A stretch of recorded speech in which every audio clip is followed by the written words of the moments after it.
Hello YouTubers, subscribers, and friends, welcome to my channel. I have put out some more watermelon, filled up the water, crushed some crackers here for the birds to eat, and they're all sitting around here watching me, so they know I put something out. So hopefully I'll be able to catch some wildlife eating, and we'll see. I'm going to set my camera up here and come back in about 25 minutes.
Well, there you have it.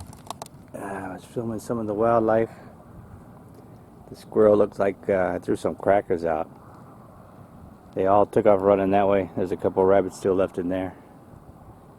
But it's 112 degrees out. I don't want to leave my camera out too much longer because I don't want it to get too hot and shut down. It's quite warm.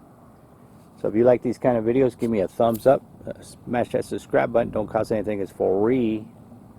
Remember, be kind to people. Treat people the way you would like to be treated. Treat with kindness. And if the Lord willing and the wildlife let me film them, the creeks don't rise, I'll see you guys all in my next video. Thanks for watching. I'm gone. Get ya gone.